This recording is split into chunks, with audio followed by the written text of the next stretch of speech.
অভিষেকের উপরে আক্রমণ হয়েছে রাজনৈতিকভাবে, সেটা হয়েছে। সুতরাং আমি আবার বলছি, আমি তো তাকে হাতে করে বলেছি,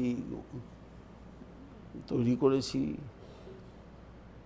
কেউ স্বীকার না করলেও আমার মন তো দুর্বল সন্তানের প্রতি।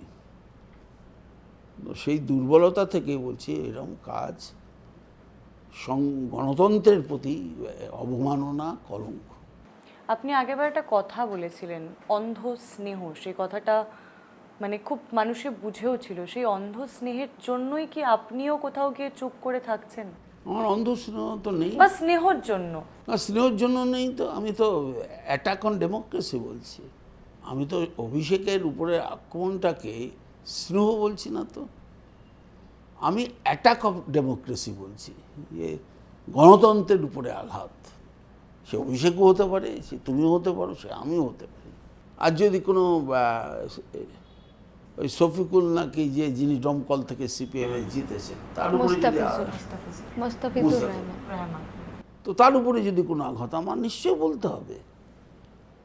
এমনকি আমাদের যুবনেতা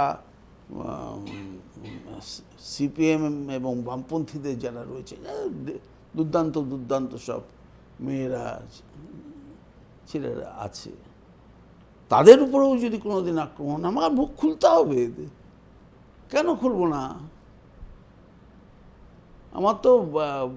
আমি তো রাজনীতিতে যখন নেমেছি তখন গণতন্ত্রকে মেনেই তো নেমেছি। আমি তো বলিনি এই সংসদ শুয়ারের খোয়ার। এ তো যারা বলেছে তারা অংশগ্রহণ করেনি, আবার তারা এখন অনেকে অংশগ্রহণ করছে। যেটা নিন্দনীয় সেটা বলবো নিন্দনীয়। যদি তার নীতিও না মানি, তার উপরে আক্রমণ করা, আজকে যদি সিপিএমের উপরে, সুজনের উপরে কেউ আক্রমণ করে, আমি বলবো যে কাজটা ভালো হয়েছে, ও তো আমার দলের কেউ না। এটা কোনোদিন মানিওনি। আমার ব্যক্তিগত জীবনেও আমি সখ্যতার রাজনীতি করেছি। কেউ বলতে পারবে না যে কারোর সঙ্গে আমার যোগাযোগ ছিল না। আমার যোগাযোগ তো আছে, কিন্তু আমি দল করেছি তৃণমূল কংগ্রেস, আমি দল করেছি মমতা ব্যানার্জির। কিন্তু আজকে যদিও ভুল করে থাকে, অন্ধ স্নেহটা কিন্তু আমি অন্য কথাই বলেছি, যে অন্ধ স্নেহর জন্যে ওভারলুকড হয়েছে। মানুষের দেওয়ালের লিখন তিনি বুঝতে পারেননি। আজকে যদি সেই ছেলেটা বা সেই নেতা যদি বুঝতে পারে যে এই কারণে দলের এই হয়েছে, আমার হয়তো আর লিডিং ফ্রম দি ফ্রন্ট হওয়া উচিত, তাই যদি সে করতে চায়, তাহলে তো বলবো কালেক্টিভ পথে নামার চেষ্টা করছে। তা এটা কাল্পনিক হবে না এটা জনরস হবে? আমি জনরস দেখেছি।